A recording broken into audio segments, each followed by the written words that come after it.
ये तो सबको मालूम होगा ना कि विद्युत परिपथ होता क्या है, यानी विद्युत सर्किट क्या है।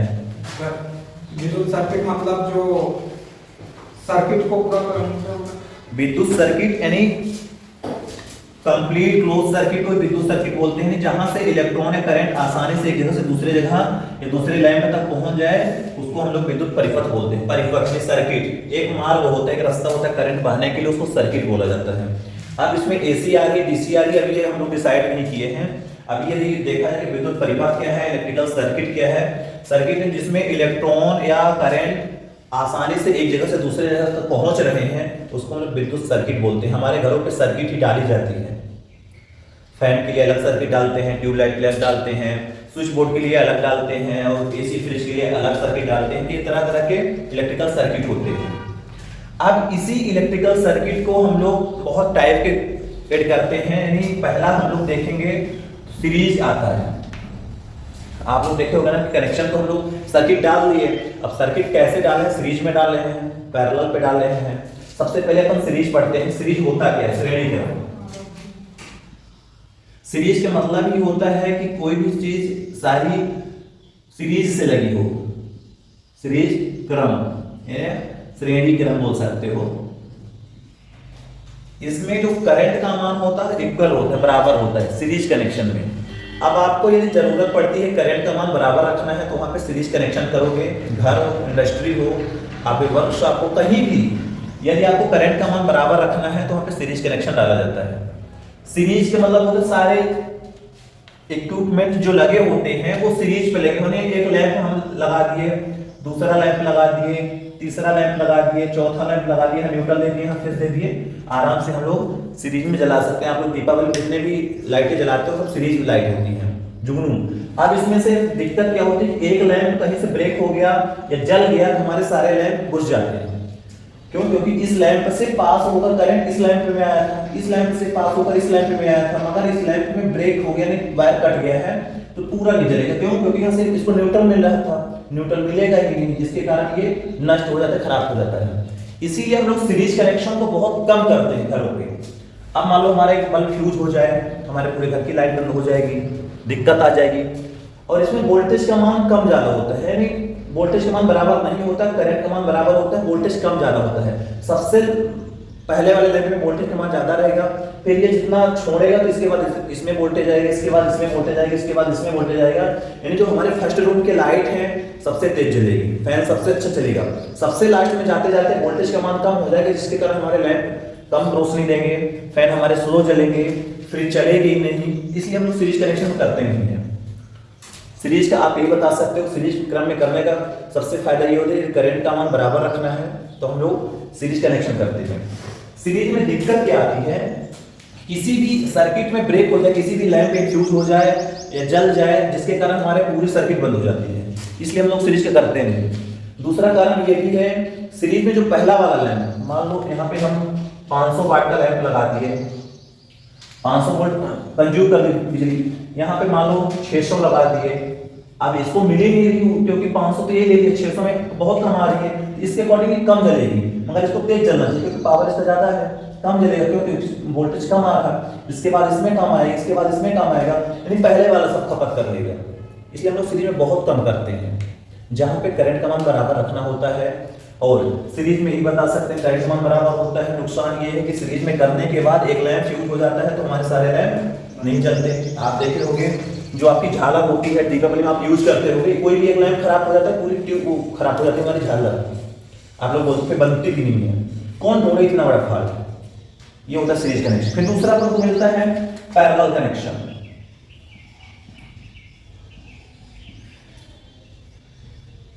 पैरेलल क्रम बोल सकते हो, यानी ये दूसरा एक रूप है जो कनेक्शन करने का टाइप है। यानी हम घर की जो वायरिंग करते हैं, सबसे इंपॉर्टेंट आता है कि हमारी जो घर की वायरिंग होती है पैरेलल पे होती है, इंडस्ट्री वायरिंग पैरेलल पे होती है, हर जगह की वायरिंग पैरेलल होती है। और इसमें करंट का मान बराबर था और वोल्टेज का मान बराबर नहीं था। अब इसमें वोल्टेज का मान बराबर होता है,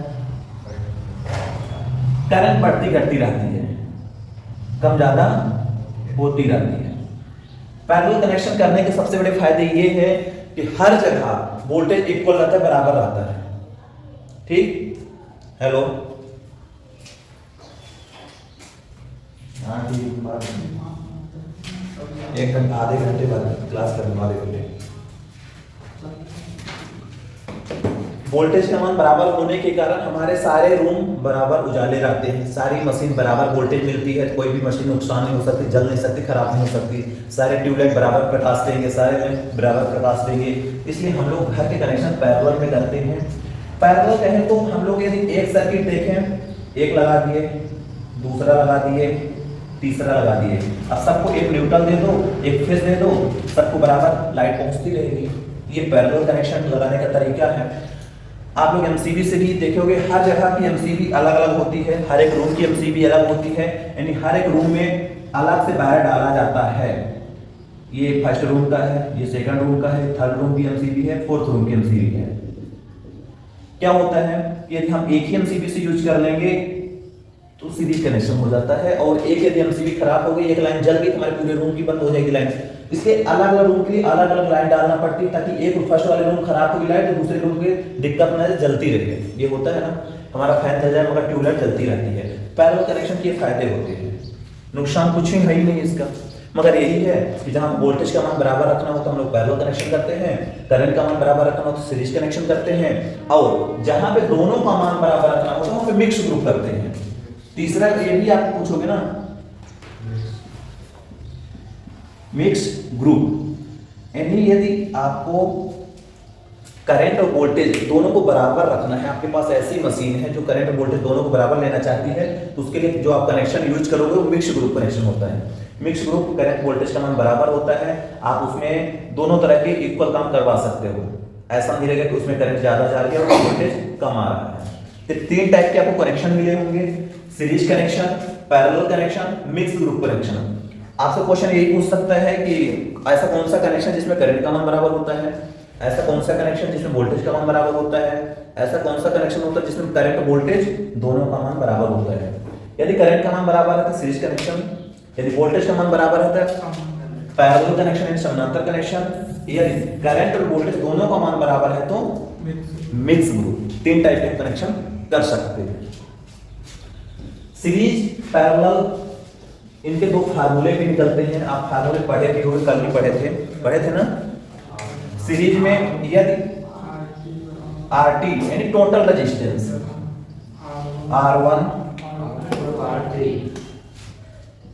R1 plus R2 plus R3, यानी सीरीज में क्या होता है, जुड़ते जाते हैं।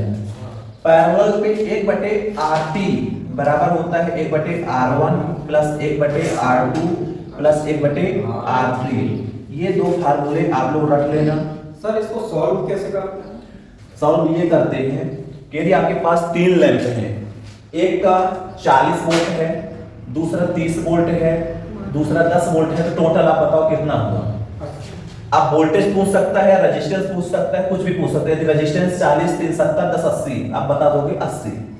यही चीज यहाँ पे पूछ ले तो आप एलसीएम निकाल के बता सकते हो कि हम 40, 30, 10 का एलसीएम निकाल लें, फिर बता दें कितना। यानी इसमें वोल्टेज का मान यानी वैल्यू बढ़ती है क्योंकि इसमें ऐड हो रही है, इसमें वैल्यू घटती है, चाहे रेजिस्टेंस की वैल्यू हो चाहे वोल्टेज की वैल्यू, क्योंकि इसमें जब हम डिवाइड कर रहे हैं तो वैल्यू घट जाएगी, इसमें बढ़ती है। ये भी आता है कि किस कनेक्शन में रेजिस्टेंस का मान बढ़ता है। सीरीज कनेक्शन में रेजिस्टेंस का मान बढ़ता है क्यों, क्योंकि इसमें ऐड होते जाते हैं सारे। तो किस कनेक्शन में रेजिस्टेंस का मान घटता है, पैरेलल कनेक्शन में। रेजिस्टेंस को हम पैरेलल और सीरीज दोनों कनेक्शन में लगा सकते हैं। ये फार्मूला भी लिख के रखे हो। फिर इसके आगे क्या पढ़े थे अपन लोग,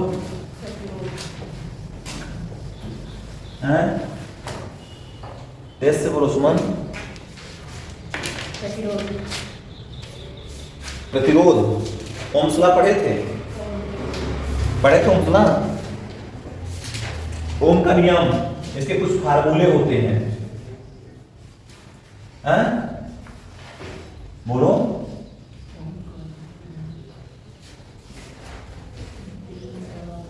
किसी वैज्ञानिक ने नियत तापमान पर, नियत टेम्परेचर पर खोज किया था, जिसके पता चली थी कि ओम का नियम वेरीफाइड हुआ था, और उसमें से 3 फार्मूले भी निकाले गए थे। बताओ।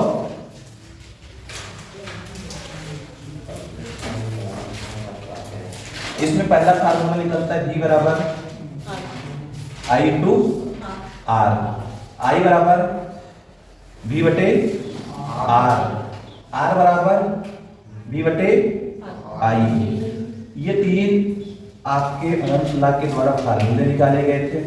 और ओम्स लॉ ये हर जगह आपको मालूम होना चाहिए कि हम वोल्टेज का मान निकालना है तो करंट की वैल्यू और रेजिस्टेंस की वैल्यू मालूम होनी चाहिए। उसी तरह करंट की वैल्यू निकालना है, वोल्टेज और रेजिस्टेंस की वैल्यू पता होनी चाहिए। उसी तरह यदि रेजिस्टेंस की वैल्यू निकालनी है तो वोल्टेज और करंट की वैल्यू पता होनी चाहिए। V होता है वोल्टेज, वोल्टेज को हम लोग वोल्टेज की इकाई क्या होती है वोल्ट। I बराबर होता है करंट, करंट की इकाई क्या होती है एम्पियर। R यानी होता है प्रतिरोध, प्रतिरोध की इकाई ओम।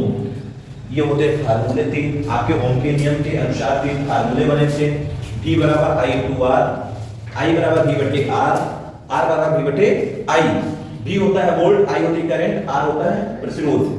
प्रतिरोध की इकाई ओम होती है, करंट की इकाई एम्पियर होती है, वोल्ट की इकाई यानी वोल्ट, वोल्टेज की इकाई वोल्टेज का। सर आई का फुल फॉर्म क्या है?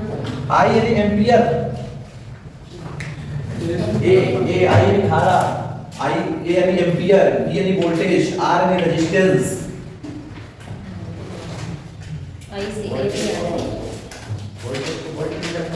वोल्टेज को वोल्ट मीटर से, रेजिस्टेंस को ओम मीटर से, करंट को एम्पियर मीटर से। हेलो हाँ बोलिए।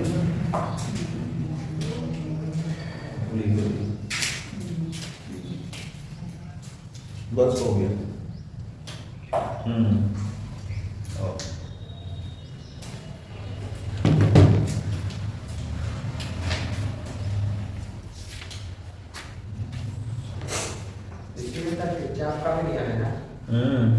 किरचॉफ के फिर नियम पढ़े थे अपन दो।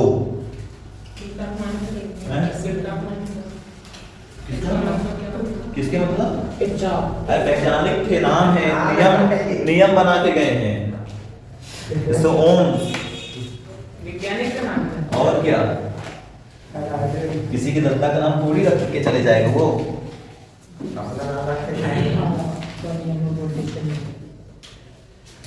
नेक्स्ट हम लोग पढ़े थे किरचॉफ का किरचॉफ का नियम। इसमें से एक केसीएल पढ़े होंगे, किरचॉफ करंट लॉ, एक पढ़े होगा KVL Kirchhoff voltage law. Kirchhoff current law क्या कहता है, यानी फर्स्ट वाला क्या कहता है KCL, ये ऊर्जा संरक्षण के सिद्धांत का कार्य करता है। ऊर्जा संरक्षण। और केवीएल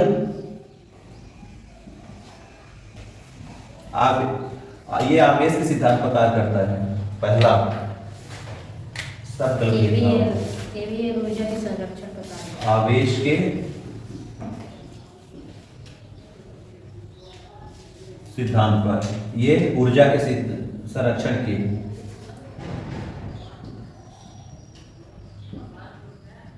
तुम लोग एक ही अक्षर नहीं पढ़ के आते हो इस टाइम पे, डंडा कितना मारे हैं।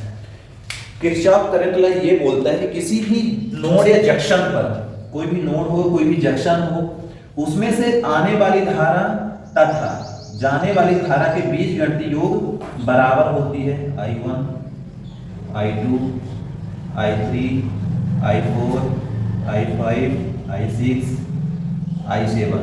यानी किसी भी नोड पर यानी जंक्शन पर जो हमारी धारा आ रही है और जा रही है, ये धारा आ रही है कुछ जा रही है धारा, देखो डेफिनेशन इसका ये कुछ ये है, यानी कुछ धारा किसी जंक्शन बिंदु पर आ रही है और किसी जंक्शन बिंदु की ओर से निकल रही है।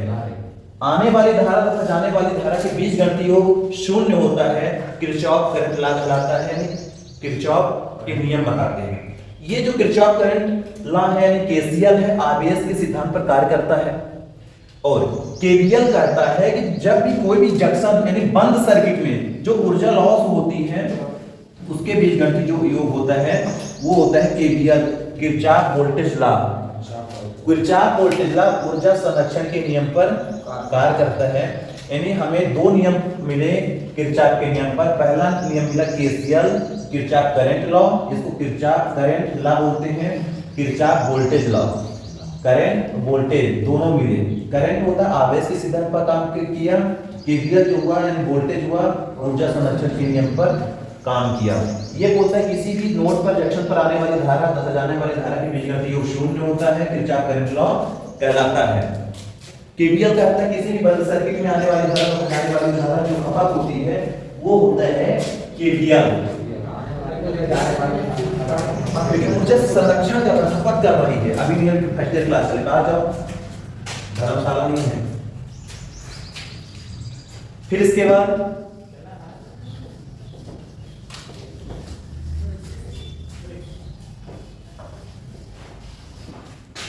बाद क्या पढ़े? प्रतिरोध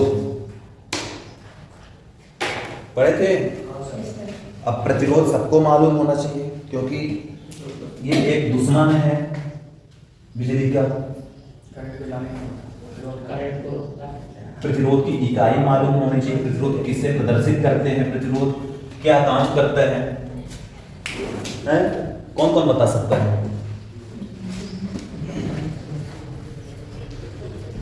पदार्थों का वह स्वाभाविक गुण जिसके कारण इलेक्ट्रॉन फ्लो होने में बाधा उत्पन्न करता है प्रतिरोध कहलाता है। प्रतिरोध हर जगह पाया जाता है, हमारे शरीर हो, लकड़ी हो, कोई पदार्थ हो, प्लास्टिक हो, पदार्थ मैटर में हम लोग आ सकते हैं, जैसे चालक पदार्थ हो गए लोहा, तांबा, एल्युमिनियम, कापर। कापर का प्रतिरोध कुछ अलग होता है, तांबा का अलग होता है, सॉरी एल्युमिनियम का अलग होता है, सिल्वर का कुछ अलग होता है, डिपेंड करता है किस मटेरियल को यूज कर रहे हो। इसलिए बताया पदार्थ का स्वाभाविक गुण, पदार्थ जो आप पदार्थ यूज कर रहे हो उसका गुण बताता है कि उस पदार्थ में कितना रेजिस्टेंस है, उसके अनुसार ये अपनी क्षमता दिखाता है।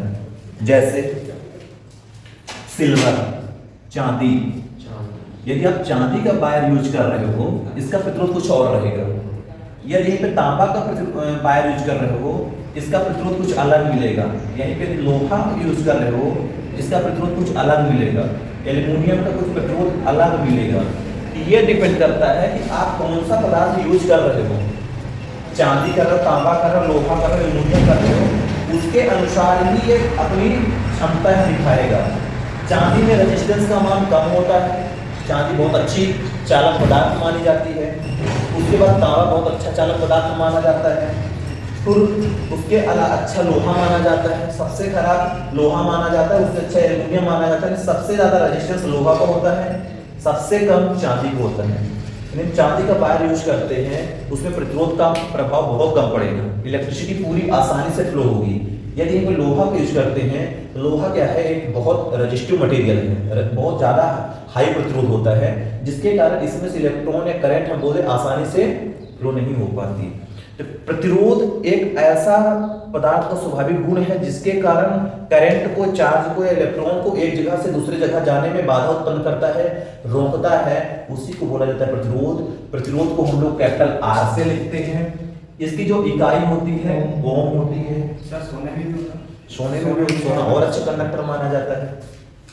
गोल्ड हम लोग चांदी से यूज करते हैं क्योंकि चांदी हमारे इलेक्ट्रिकल में यूज भी कहीं कहीं की जाती है, लम्ब वगैरह बनाए जाते हैं, मगर सोने का यूज नहीं कर पा रहे हैं अभी तक। जो प्लेटिनम भी होता है वो भी यूज कर लेते हैं, धातु, बहुत कठोर धातु प्लेटिनम। ठीक, ये हुआ प्रतिरोध। अब किसी को प्रतिरोध के बारे में डाउट नहीं होना चाहिए। प्रतिरोध की इकाई क्या होती है, प्रतिरोध की परिभाषा क्या होती है, प्रतिरोध को हम किससे व्यक्त करते हैं, ये सारी चीजें। प्रतिरोध का कुछ सिंबल भी होना चाहिए। ये वेरिएबल प्रतिरोध है और ये कांस्टेंट प्रतिरोध है। वेरिएबल यानी इसका हम मान कम ज्यादा कर सकते हैं, कांस्टेंट यानी इसकी हम वैल्यू को कम ज्यादा नहीं कर सकते। एक कुछ इस तरह के भी बनाए जाते हैं, इस तरह के भी प्रतिरोध बनाए जाते हैं, ठीक है ना। ये कुछ प्रतिरोध के सिंबल हैं, इनको बिल्कुल ढंग से पढ़ लेना और लिख भी लेना। प्रतिरोध का नियम, ये तीनों एक ही के हैं। हाँ, प्रतिरोध के ही है तीनों। इसमें भी एक वेरिएबल भी आ जाता है इस टाइप में, परिवर्तित। परिवर्तित यानी जिसकी वैल्यू हम कम ज्यादा कर सकते हैं, जैसे वो रखा हुआ वेरिएबल प्रतिरोध रखा है, उसकी हम वैल्यू को आसानी से घटा सकते हैं, बढ़ा सकते हैं। जैसे आप फैन के रेगुलेटर बढ़ाते हो, फैन की स्पीड बढ़ाते हो, तो ऐसे होते हैं। उसकी स्पीड को रेजिस्टेंस का मान बढ़ाएंगे तो वोल्टेज का मान कम होगा, रेजिस्टेंस घटाएंगे तो वोल्टेज ज्यादा आएगा, तो हमारी स्पीड बढ़ती है। तो ये डिपेंड करता है कि आप कहाँ पे क्या यूज करते हो। किसी मोटर की स्पीड को कम ज्यादा करने के लिए हम लोग वेरिएबल प्रतिरोध का ही यूज करते हैं। यदि थायरिस्टर नहीं है हमारे पास तो हम लोग वेरिएबल प्रतिरोध को यूज करके मोटर की स्पीड को आसानी से कम और ज्यादा कर देते हैं। प्रतिरोध के कुछ नियम हैं, प्रतिरोध के कुछ नियम हैं। जैसे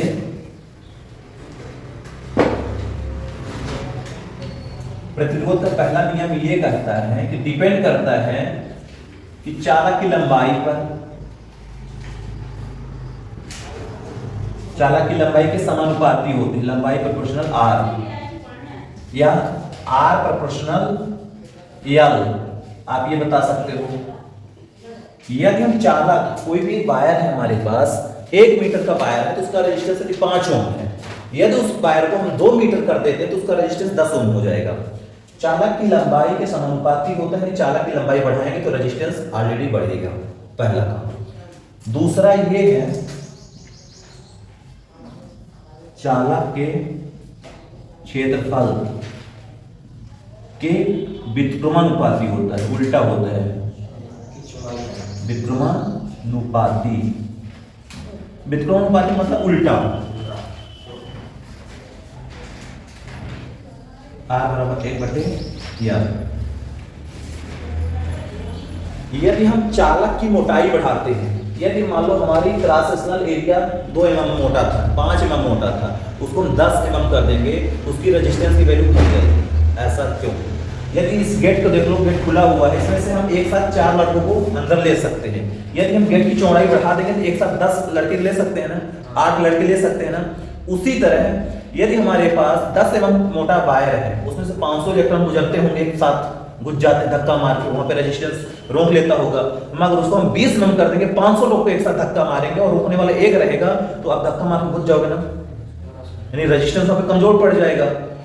यही होता है कि क्षेत्रफल बढ़ाते हैं वायर का तो रेजिस्टेंस की वैल्यू घटती है और हमारे करंट का मान बढ़ता है। इसीलिए देखे होंगे जहां पे हैवी मशीन लगाई जाती है तो मोटी केबल के यूज किए जाते हैं, क्योंकि वहां पे ज्यादा अमाउंट का करंट आता है, वहां पे रेजिस्टेंस काम नहीं कर पाता। तो भाई ज्यादा फोर्स का हम कोई चीज कर देंगे तो फिर सामने वाला कमजोर पड़ जाता है, जिसके कारण हमारा काम हो जाता है आसानी से। पहला ये डिपेंड करता है चालक, ये प्रतिरोध का नियम कि चालक की लंबाई के समानुपाती होता है रेजिस्टेंस, यानी हम कंडक्टर की लंबाई बढ़ाएंगे तो रेजिस्टेंस का मान बढ़ेगा। दूसरा ये बताता है चालक के क्षेत्रफल के व्युत्क्रमानुपाती, यानी उल्टा। यदि रेजिस्टेंस का मान चालक की मोटाई बढ़ा रहे हैं तो रेजिस्टेंस का मान ऑलरेडी कम होता है।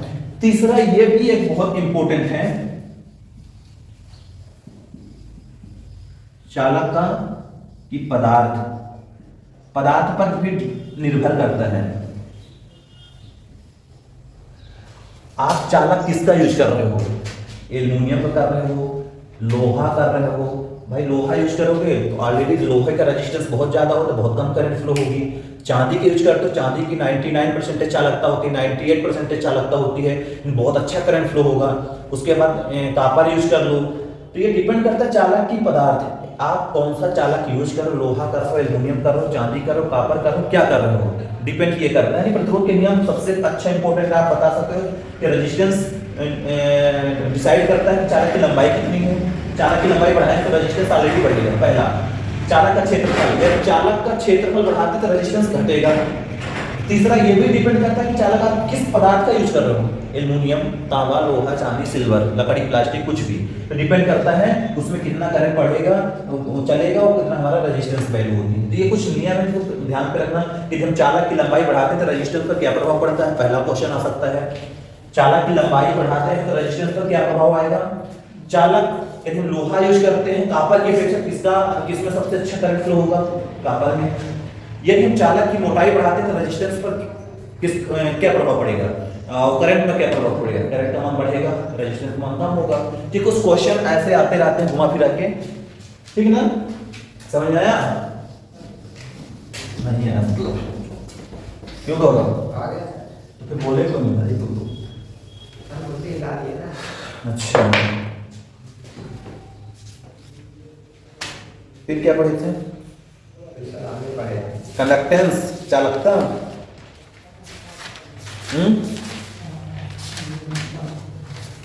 सर ये पढ़े थे सर। आगे कल पढ़ लेंगे अपन। हाँ सर। अभी सर को भेज रहे हैं, ड्राइंग पढ़ा देंगे, ठीक है ना। तुम लोग लेट कर देते हो, इसकी तरह हम भी लेट हो जाते हैं।